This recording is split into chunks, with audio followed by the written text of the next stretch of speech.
Everybody, welcome back to the Convo Couch. I am Fiorella Isabel, and I'm here today with a co-host. She's a friend, she's a fam. She is a journalist with her own podcast, District 34, also on ROKFIN, by the way. Her name is Tina-Desiree Berg. Hey, Tina, what's up? Hey, Fee, how are you? I am good, and I know we have a lot of stuff to talk about today because we've been discussing doing a show on sexism in the progressive movement, because a lot of the times progressives are under the impression that because we're progressive, it just stops existing in our movement. And you're a female in this field, and so you deal with some of the things I deal with, and we can go over that. But what do you see is a huge issue in the progressive movement regarding sexism? So by progressive, do you mean just us lefties, or do you mean on the Democratic lefties, side? People who are anti-establishment. I mean, not I would say progressive in general, people who are on the left. Yeah. Look, I do think there's less of it than there is in the Democratic establishment as a whole, but it does still exist. I mean, I've had experiences in my lifetime where I found out I was getting paid, $50, $75 less than my male counterparts for the same amount of work.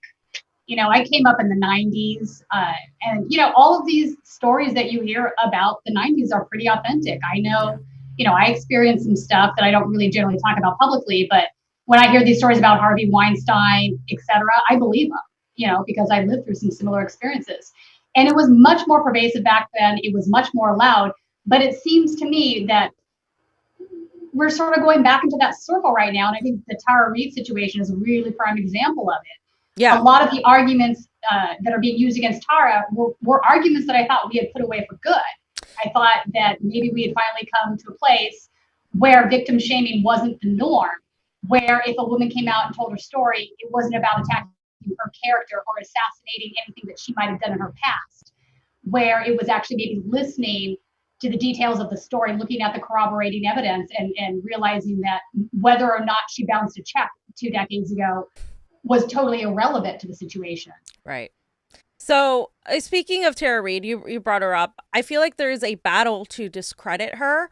First and foremost, there's one thing when you're looking at evidence and when you're a lawyer, and then there's also journalism when you do your investigating and you're like, okay, well, let's look at all the facts.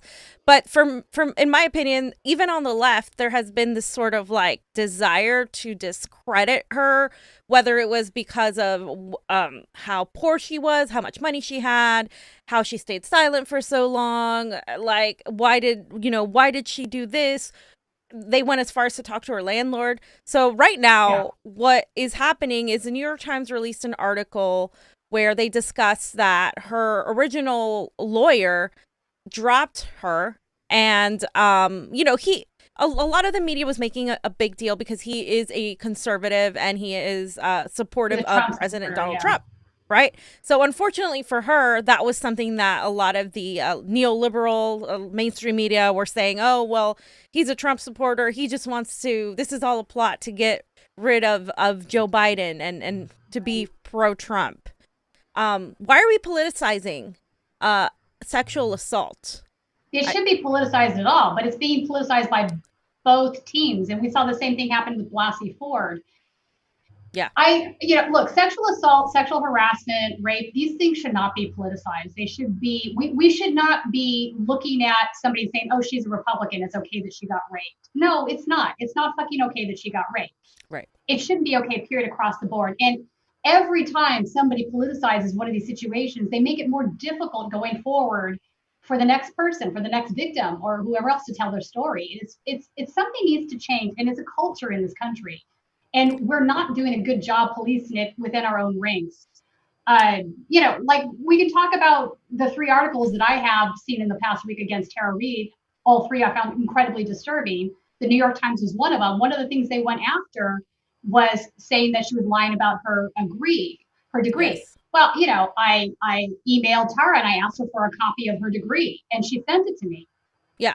So we're going to be. So are these guys doing their due diligence? They're not. So it turns out that they were saying that her undergrad degree was in question and not her graduate degree. And my thing is this. Well, look, folks, you can't get a graduate degree unless you have an undergrad degree. I have a graduate degree. I went through that process. one of the things you have to do is go to the grad school that you're applying at, and usually there's more than one that you're applying at, and you have to give them copies of your sealed transcripts from your undergrad university. That is just the way it is. You cannot get accepted into a grad school without an undergrad degree. Absolutely. So, it is a requirement. It is a huge requirement. Her lawyer said something that in this article that I think is very true. He said, much of what has been written about Miss Reade is not probative of whether then Senator Biden sexually assaulted her, but rather is intended to victim shame and attack her credibility on unrelated and irrelevant matters. We have and will continue to represent survivors against, regardless of their alleged predator status or politics. That's how it should be. Hands down. I agree with this guy, and I don't care that he supports Trump. I think Trump is a piece of shit. He's part of the problem. He's as sexist and as rapey as who we're talking about now. Yeah. But this attorney is correct. Exactly. And that shouldn't be controversial. It shouldn't be. I mean, we should honestly stake our political beliefs out of whether this woman is her sexual assault. And so she tweeted something on May 20th saying, "Hey, this came in today." And she, I believe this is from her lawyer. They say we have a good case to bring charges. They agree that your pattern of lying. It's not? Oh, okay. Oh, yes. Yes. Sorry. This is the wrong one. This is from somebody DMing her. And they said they agree that your pattern of lying and dishonesty is relevant to our case. Oh, yeah. I saw those. Yeah. You will rot in prison for your evil and malicious lies. There is also a separate class action lawsuit for many people you scammed who have come together to see you, and we have contacted an agency in California to investigate you as well. You thought you can get away with your evil and maliciously cruel behavior. Well, you fucked with the wrong people. I mean, this is disgusting. It is disgusting. Messages she's getting sent. And it's disgusting to me that most of this is coming from your fellow Democrats. Yeah. This is the party that has said that they believe women, right? This is the party that says Me Too should be the standard bearer of how we treat victims of sexual assault. They are so full of shit right now, it's not even funny. I have seen so much rape apologia coming out of the Democratic Party the last 3 weeks that I can't even wrap my head around it. Yeah. And none of them are actually getting to the heart of the matter, like what actually happened between Biden and Tara. They're all trying to assassinate her character. They are. And it just seems, to me, it seems really well organized. If we're looking at this tweet that Biden's other hairy leg sent us, this is from one of the K-Hive women. And you also brought this to my attention. Team Lynn Anger Department. I just spent the last month helping fix Biden's Tara Reade problem. The corridors, the gym bag, the lack of alcoves. Motherfucker, who the fuck you think came up with that shit first? Me. Now, I've also raised over 10K. What exactly has your ass done to make you queen? This is this person complaining that she's not getting enough recognition after putting out all this information against Tara Reade. It's so foul. I'm just confused. I just don't understand what. I'm not confused. I hear what you're saying, but the reality is that the Democratic Party is as hypocritical, and they only want to win this election, and they perceive anything like this against Biden as being a deal breaker for him to win, which is the case. Absolutely is. But here's the thing. All of these folks putting all of this energy into doing this should stop for a minute and say one thing to themselves. Why are we not looking at having a different nominee? This guy is clearly in trouble. He is. I think the allegations against him are absolutely believable. I think Tara's story is absolutely true. I've looked at the corroborated evidence. She has more corroborated evidence for her story than Blasey Ford did. You know what she doesn't have is the same pedigree. Exactly. I mean, we can talk about that. Let's talk about that for a second, because Blasey Ford, who I also believed, was from a wealthier family. She went to a private school. She went to Ivy League. She has the whole degree. She was a doctor. I mean, it's the whole thing. Then you have Tara Reade, who was working class, went to a regular university, bounced a check. I mean, so now if you get sexually assaulted and you're poor, you might not even want to speak out, because they're going to go through how many late payments you made to your landlord, and how you had bad credit, and how you had student loan debt, right? I mean, for me, it's like my generation, that's going to be the majority of us. And especially right now. So it's what This the is hell? so reminiscent of the 90s. Again, this reminds me of the defenders of Bill Clinton. I mean, you Yes. had James Carville and all of the things that he said, these women are bimbos. Or my favorite was about dragging $100 bill through a trailer park. I mean, so clearly they're saying if you are of a certain a pedigree in this country, the classism is really ripe in there, that it's okay that you're expendable for the bigger party picture. Because I don't, look, I don't think that James Carville, I don't think that the people doing this now with Tara Reade, Mm, I don't think that they are entirely that stupid. I think a part of them realizes that these stories have validity to them. They don't care. That's where the problem comes in for me. They don't care. They're willing to sacrifice these women in order to achieve their power gains. And it's fucking disgusting. And the fact that we have currently folks that did believe Blasey Ford, that went to the bat for her, yep. are now turning around and using the same arguments that they used against Kavanaugh, right? They're doing the same. Like, if you look at the things they're saying, they're mirror images of each other. So the Exactly. hypocrisy is going to set back this movement.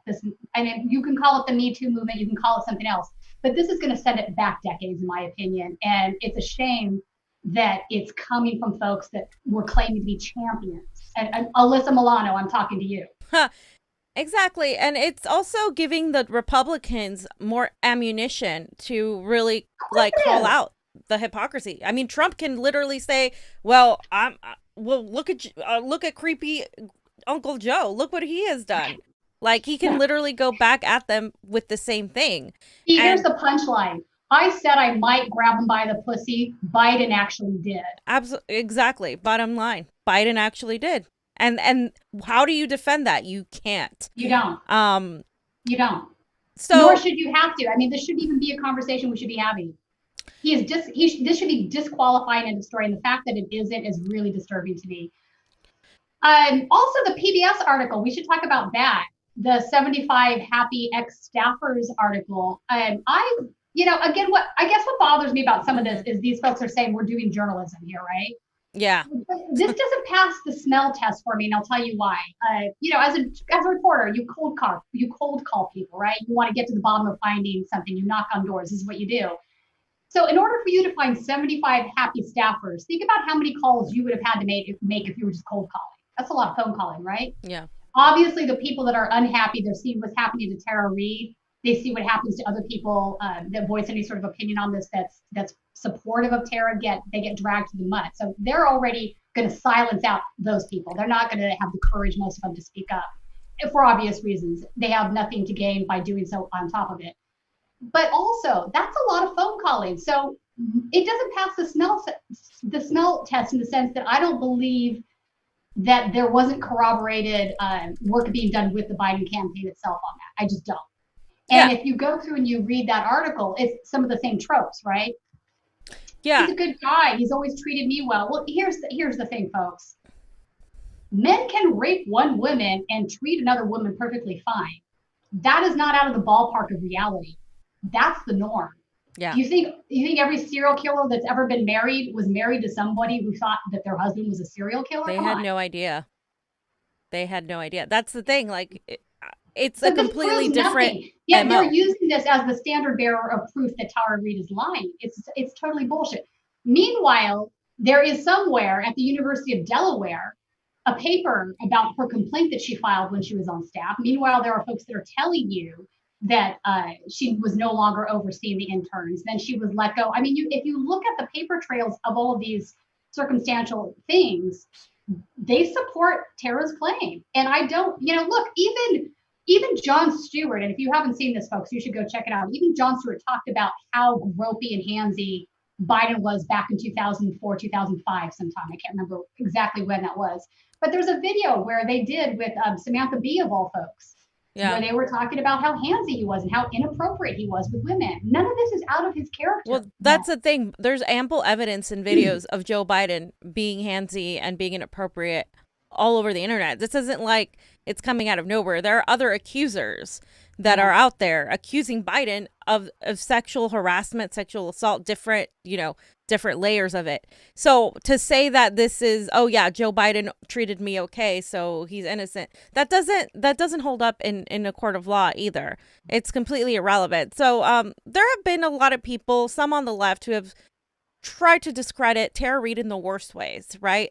One of these journalists has been Michael Tracy, who I have kind of gotten into it a little bit on some of his posts because I feel like it's not coming from a place of accuracy or objectivity. No, he's not. But rather, he's saying he's doing it in the name of journalism, which is really offensive. He's going through every typical victim shaming trope that exists. And I would actually like to know if he ever bothered to contact Tara Reade before doing this. Yeah. I'd like to know. Yeah. Like, probably, right? Because like if he did, probably not. Right, that's what I mean. Like, if he did, he wouldn't have like posted some of these things. So he posted something recently on May 15th, I think. It said that everyone who credulously hyped the Tara Reade story should be embarrassed. Do you believe Tara Reade? And this is an article basically just going down the same tropes that we've talked about. And this is his article. He wrote it for Spectator USA. And he is questioning, of course, her credibility. The problem I have with trying to question a person's credibility over their actions is that this is a supposed victim, and the attacks are coming from a place of trying to find something wrong with her, right? And they're focused on her. His behavior. Let's think. Let me ask you: when he's a victim of robbery, or the cops come in, they investigate, right? Is their first instinct that the victim is lying? No. No, of course it's not. It may turn out to be the case that the victim is lying, and they find that out via investigation, but that's not the assumed position. Mm-hmm. And it usually is with cases of a sexual assault, which is not the way it should be. I'm bothered also by the fact that none of these folks are bringing up Biden's record. This is a guy that had to drop out of a previous presidential election because he got caught plagiarizing. He has a clear history of lying. Yep. Why isn't his character being put on trial? He's running for the most powerful position in this country. It's a job interview, let alone his record alone and how he's treated women like Anita Hill. Alone should be enough to disqualify unforgivable him. The way he treated Anita Hill. I haven't forgotten that either. But that's the thing. Like, it's not just about the sexual assault. It's about how he has treated women in general. And so why, every time they bring up Joe Biden, they bring up, well, he was nice to me. He was a respectable senator. He was a champion of women's rights, blah, blah, blah, blah, blah. They don't talk about his actual interactions. And this is what he says in this article. The charges against him should be evaluated as dispassionately as possible, even if he hasn't always extended that offer to others.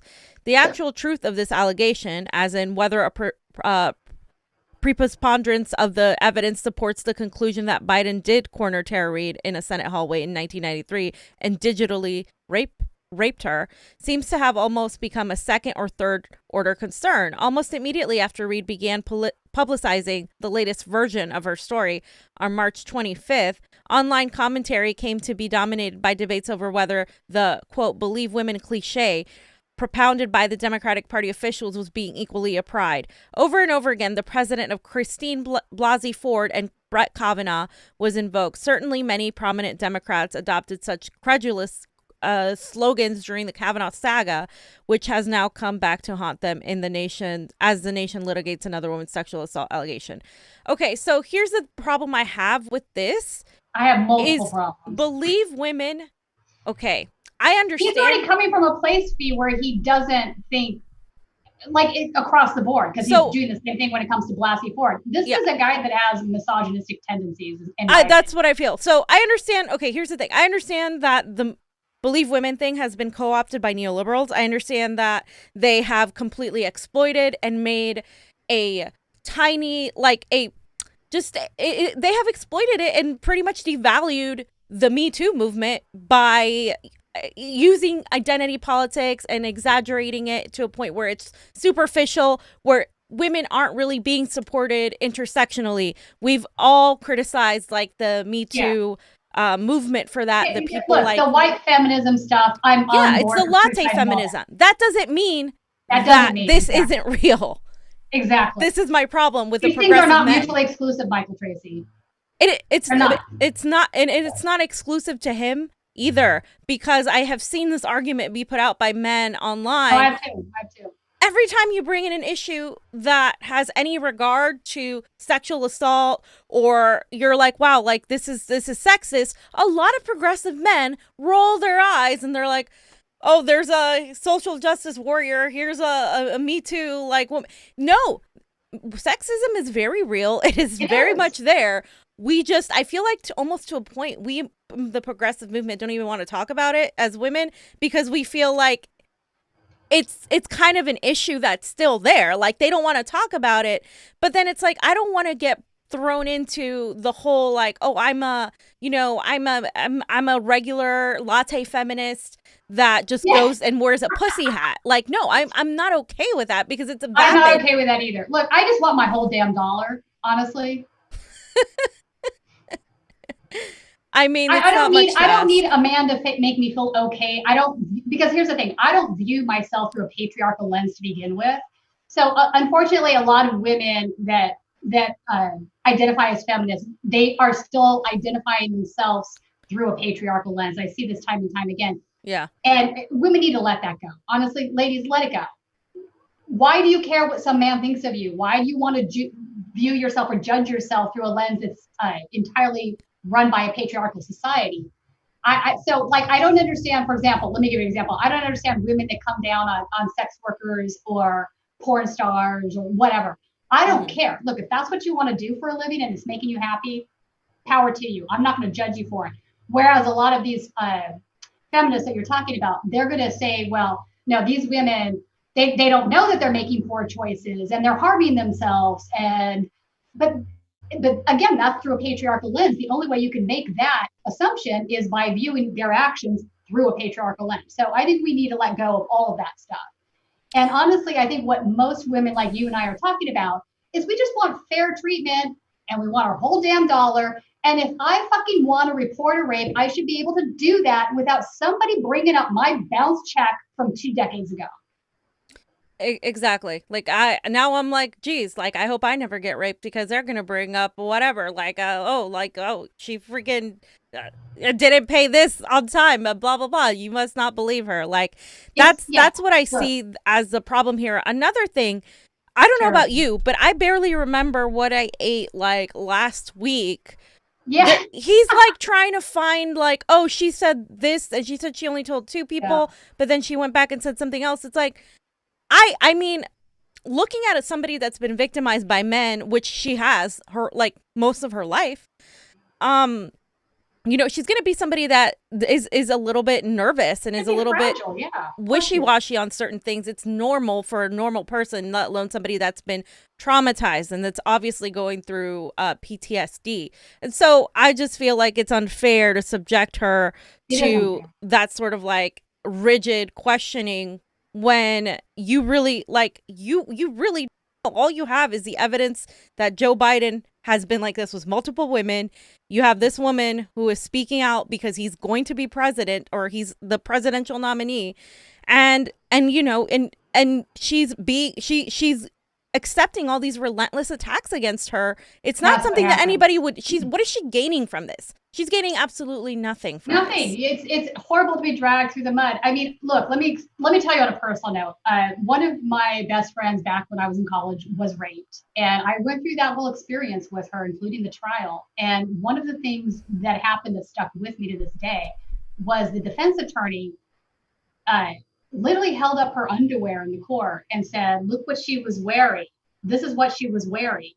And I just remember sitting there thinking to myself, what does it matter what she was wearing? Why is this even like allowed?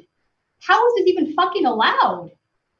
But this is what they do to women that suffer this kind of trauma. Does anybody understand how completely traumatizing it is to live through that experience a second time? It's a violent experience. This is not something that's, oh, I went out and I stubbed my toe. It's an emotionally traumatic experience, especially when it happens in the workplace, especially when it happens with a man that has power over you. Yeah. Especially when it happens with a man that has power over you and your paycheck is coming from him. And then especially when it's a man that has power over a lot of people and that is like an influential person. That's why we've seen like, you know, the Harvey Weinsteins of the world, the Epsteins of the world, like barely like nobody talked about it before, or they did in hush hush, but nobody really spoke out against it until one person came forward. And then it was like an onslaught of things because it just like makes people feel safe for anybody. It took a couple of brave women to really freaking tell their story and stick with their guns and endure what happened to them, the things that are happening to Tara right now.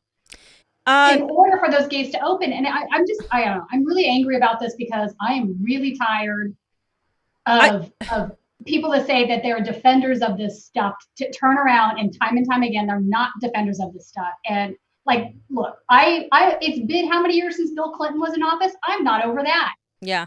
The way that the victims of his assault were treated by him as harassment. I mean, he was a predator. The man was a predator. So, I just want to show real quick the California court report that Michael Tracy tweeted out.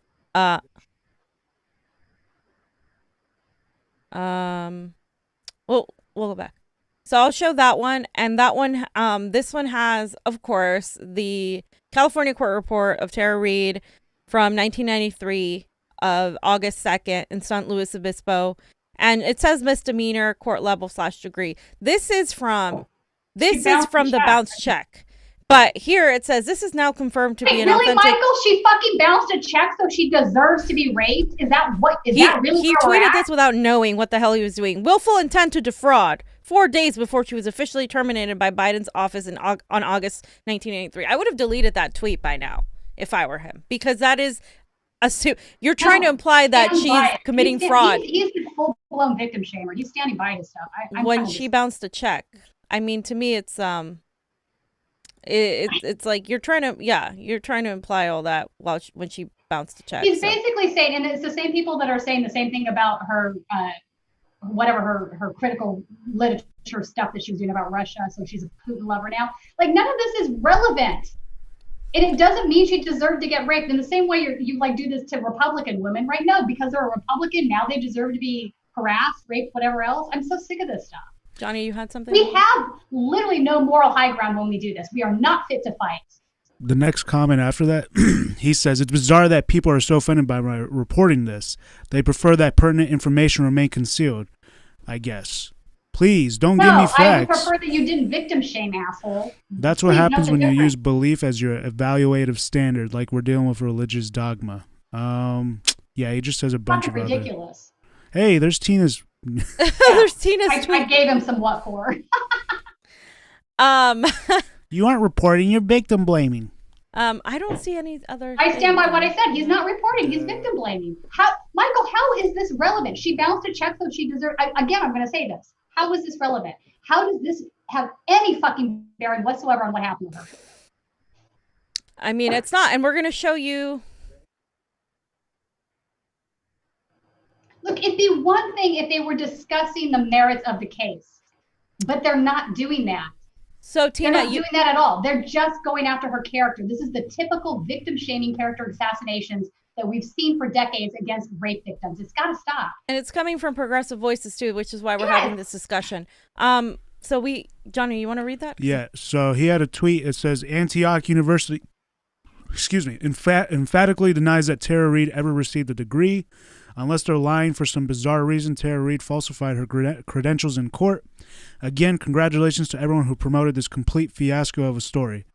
Okay. So, number one, it's not Antioch. It's a spokesperson from Antioch, because I read that. And actually, I'm waiting to hear back on what comes next after that, because they've now been presented with the evidence of her graduate degree. Look, she's got a graduate degree. You must have given her transcripts. So we have the pictures here, Tina. Right. So Tina got in touch with Tara Reade and was able to actually get the pictures here. So we and what she said happened was, again, because she was a victim of domestic violence and she had a name change because she was trying to escape her ex-husband. And this is typical of what they do. They try to hide the victims of these things for the obvious reason. So she's saying that she had some sort of thing worked out with the chancellor. I haven't gotten the details of that. But look, I believe what she's saying here because, again, she would not have been admitted to a grad school if she didn't have undergrad transcripts. Right. So what we're looking at on the screen is the Washington State Bar. So I have no idea what this Antioch spokesperson. June Wiley, the manager, community advocacy program person, and they wrote a letter to whom it may concern. Yeah, she sent me her letter about her from the bar association. You think she got admitted to the bar without a law degree? Without it just doesn't make sense. So it says this is to confirm that Alexander McCabe received services from our agency from 1997 to 1999 as part of the advocacy she received for domestic violence. Advocates assisted her with getting a sealed name and social security number change. The court, it's kind of hard to read, instructed Miss McCabe that she was to not reveal her prior name to any other agencies or individuals besides the Social Security Administration. Doing so would only compromise her safety and confidentiality. This is why she changed her name. Yeah. And so every time somebody says that, I just get very upset too. It's like, well, she has very valid reasons for doing that. Guys, here are the documents. This is why she changed her name. Like, it's not a conspiracy because she lied to people and she's like a Russian asset or Putin's whatever. Like, it's like she was harassed and abused by another man. A man who also said, by the way, oh, she must have been traumatized by this because he even knew about it. The fact that you're right. The fact that her ex-husband even verified it, that he knew about this and that some bad stuff had gone on back then, that says a lot too. More corroborated evidence. Yeah. Again, why aren't we looking at this corroborated evidence? Why are we attacking Tara's character instead? I don't, This is actual This is actual evidence. I mean, this is actual journalism. And here's the university, Antioch University, Seattle. And it says Alexander McCabe, and it says undergraduate, BA completion, social security number, date of entrance. Yeah, look, all right. So there again, it says BA completion. That means you completed your BA degree, and now we've got a copy of her graduate degree from her law school. Seattle University. A copy of her bar letter. Like, none of this makes sense. So Michael Tracy, did you bother to ask about any of these other documents? Yeah, I mean, you did, and I want to know. I did. Okay. So again, don't tell me you're doing journalism when what you're doing is character assassination of a woman that's been victimized. This is just fucking sexist bullshit. This is her degree as a Juris Doctor. So this is a law degree, pre-law. Seattle University. There it is. Juris Doctor, and there's a program, degree, credit granting institutions, Antioch University, Seattle, Washington. There you go. And she also sent me her transcript where it says right there that her undergrad was from Antioch. I don't know. Yeah. I think I said that. Yeah, we're showing it. Yeah. So look, there's evidence that she's not lying about any of this. But again, if you want to paint her as being this terrible, horrible, lying person because it serves your political needs, because that's what this is about, isn't it? Exactly. Then have at it. But don't fucking tell me you're better than a Trump supporter, because you're not. You're just as bad. You have no moral high ground whatsoever.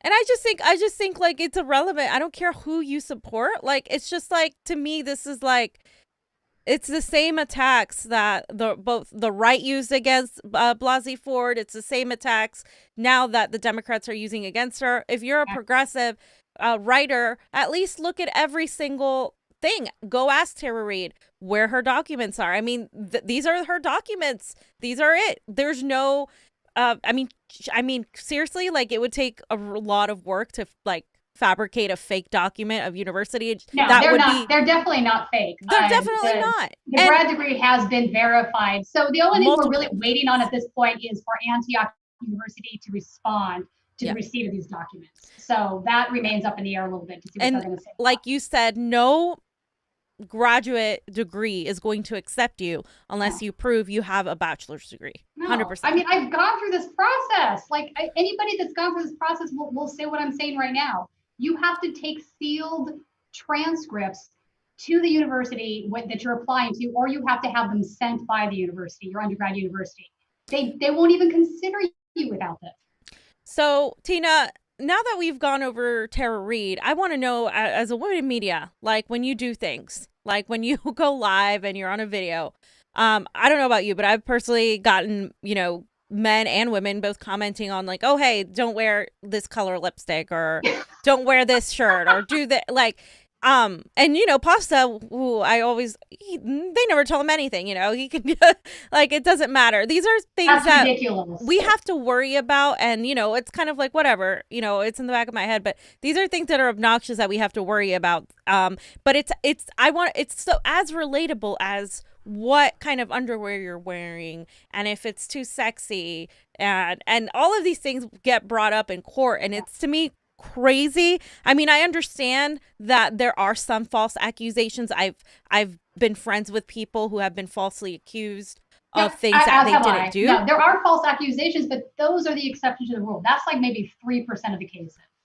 Yeah, because it's... And the difference is this. The difference is this, and I really want to make sure that people understand this. The difference is this. Even in those false accusations, you're not going to go through a character assassination of the woman. The point is there is a way of handling an investigation that's truly about the crime that was committed, whether it was committed or not, and there's a way to not do that. And it shouldn't be our default position that we go after the victims of sexual harassment this way, even if they turn out to not be the case. Like, what other crime does somebody say, oh, you bounced a check 2 years ago, so you deserve to be hit by a car and the driver run away? You just deserve that.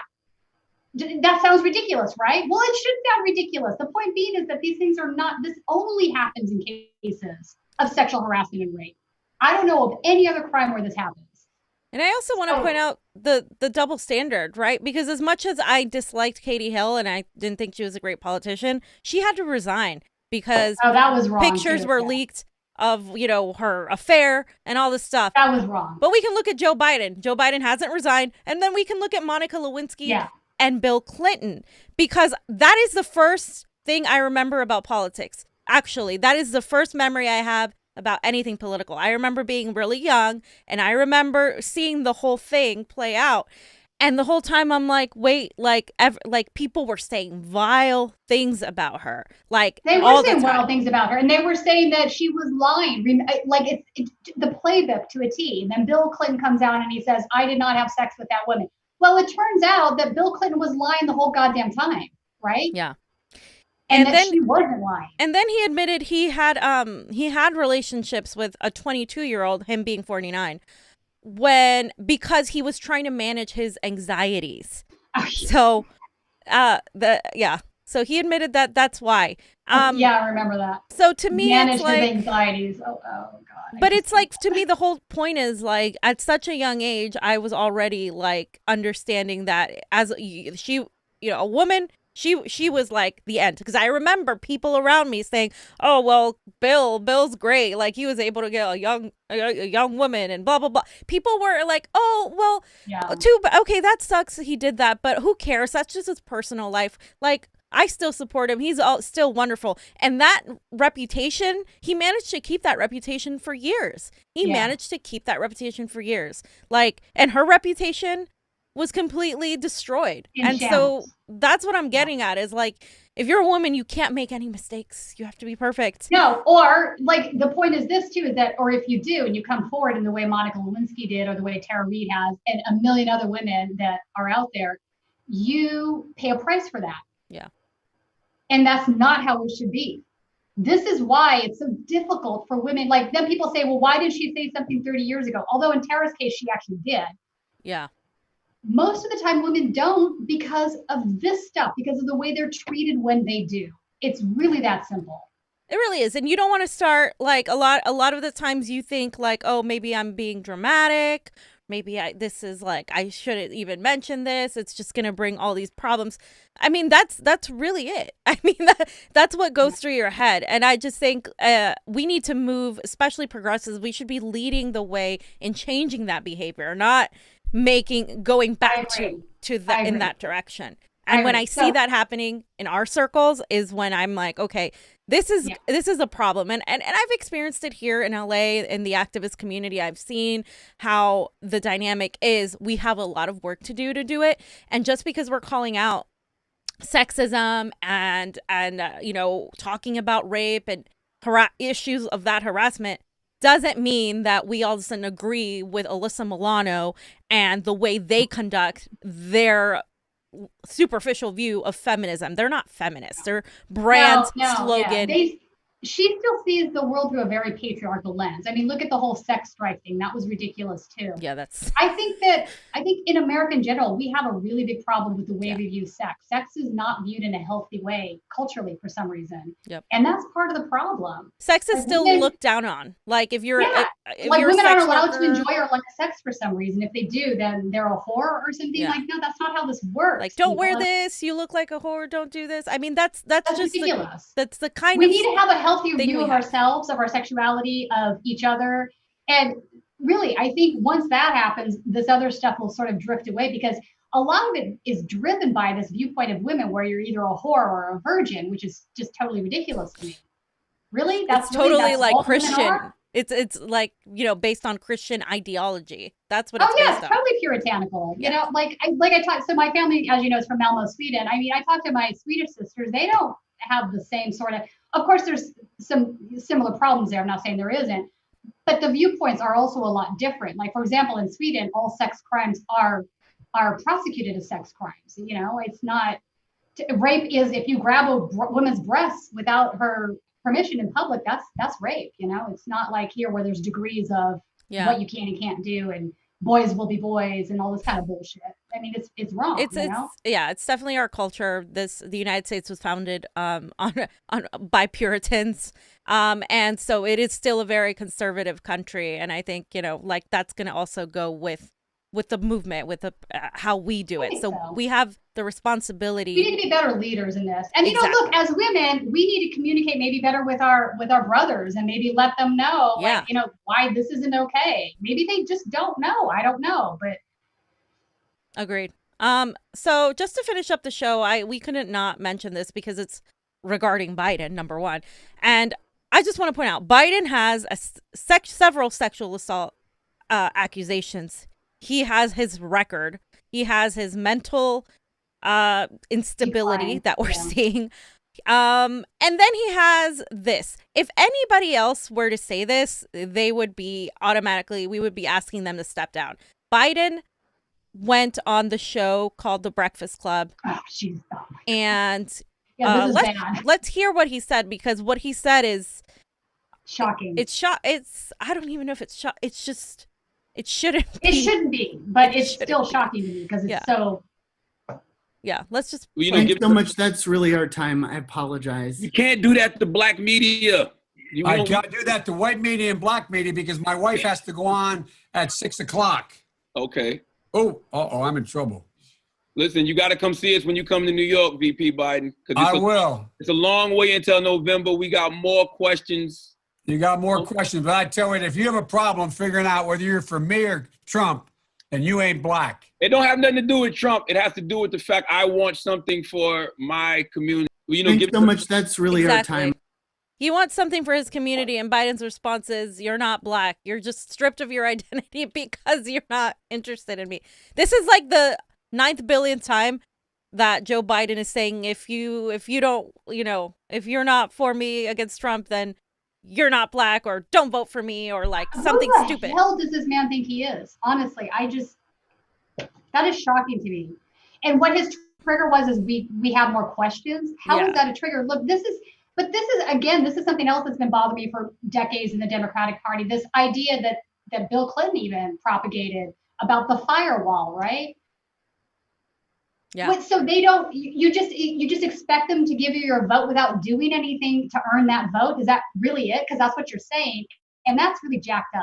It's tokenizing. It's racist. The Democratic Party. Like, I could just rely on your vote, and I never have to do a damn thing for you. And if you question me, I'm going to get angry. I mean, he got angry just there. This is the tokenizing the Democratic Party has done for years to Latinos and Black people in America, but it's also pointing to how Joe Biden is it's like a serial killer. Okay, they get away with everything. So they're very like blatant about it. So Joe Biden has never been held accountable for anything. He hasn't his whole life. He's been the guy. He was one of the youngest senators. He was like, I mean, he has always had so much power and so many people yes manning him. And now look at this. It's come to this point where not sexual assault allegations, accusations of being race or working with racists and all of this, and then saying something outright racist.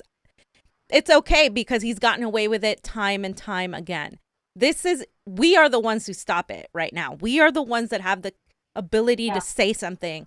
People should be outraged. I'm outraged. Look, I can't conceive of myself voting for Biden. I can't. If the Democratic Party continues down this process and he ends up being the nominee, I don't know what to say. Honestly, let me put it this way. I didn't think you could possibly have a worse ticket than you did in 2016. Yet here we are. And now he wants to have Amy Klobuchar as his VP. Put a fork in it. It's done.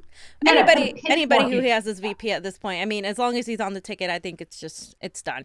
So I think it's done. I agree with you. I think he's terrible. I think Joe Biden is absolutely terrible. So again, you guys, we just wanted to have this conversation because we feel like it was necessary to have. It wasn't necessarily just to go after somebody like Tracy. Tracy is one example of many we have seen online. If you're going to go after somebody like a Tara Reade, do so with evidence. Do so with actual evidence, especially if you're claiming that people are being emotional about this, which is a whole other thing that I don't want to even get into. Because looking at it in a logical way, this woman is telling the truth. If you have all the evidence against Biden, if you have all the evidence against her, that she shouldn't even have to be putting out to defend herself because, they're going through her whole life. And it's really sad the way this is happening. But Joe Biden does not deserve to be president. Joe Biden should absolutely step down. And we have a really serious issue in our movement regarding, obviously, sexism, because we're still not able to talk about it without either side getting heated. We should be able to talk about this with men of the movement without them feeling defensive or attacked, which is usually what happens. I agree with you there. I do agree with you there. But here's the bottom line, Fee, is don't character assassinate these women. That's what you're doing. You're not doing evidence searching. You're not doing journalism. You're not doing crime investigation. You're character assassinating a woman with issues that are entirely irrelevant to the crime itself. And you're doing so without putting the man under the same lens. That's the real problem. Because if you put Joe Biden under the same lens as you put Tara Reade, you would see his history of life. You would see that he had to drop out of a previous race for plagiarism. You would see a whole entire, things much worse than bouncing checks. Yeah, it's not equal. It would be no contest. His credibility would be far shot. If this was a fair system, it would be far, far, far done compared to her. So, all right, guys. Thanks for watching. Jonny, do you have any last words? Jonny's like, these two girls. We had a couple super chats. Oh, sorry, I missed these two queens. Yes, queens. He has to say that. We pay him to say that. I'm just kidding. They pay me a lot to say that. A lot. Well, here's the thing. I think we can improve these things. I think they can get better. Yeah. And I think most leftist men aren't, I'm not writing them off. I think most of them do want to be good allies and compatriots. I believe that. And so I just hope that we grow from this. And I do hope that the establishment Democrats that are defending Biden and attacking Tara and not really looking at the evidence itself, I just hope that they realize they're setting back this movement 2 decades and it's not worth the trade-off. And we are with you guys when we attack people like the Alyssa Milanos and those people that are just, they're actual, they're promoting the same patriarchal thing. They're not progressing. So, I mean, we're with you there. So it's not a matter of that. It's a matter of the reality, what's real and what's in front of us. Yeah, I'm not able to pull up the super chats, and then YouTube, I don't know. Oh, there's really? usually a page for that, but okay. Anyways, we just want to say thanks for the super chats. Thank you for the super chats, guys. And thanks for calling us queens, because that's awesome. Okay. The other thing is that we got the show format. We do, but this one's going to stay up. I remind people, we have a new format. While we're live, you can watch the live stream on YouTube, ROKFIN, and Periscope. after we're live, the live stream is over. The live stream will only be available on ROKFIN and then to our Patreons. This one is an exception to the rule because Fiorella wanted it live. Yeah. She wants it up, so we'll keep it up. Shareable clips from the live stream will be posted on YouTube and ROKFIN, so you can share it to your fams. To your fams. All right, guys. We'll see you soon. Thanks for watching. Convo out. Bye. Bye.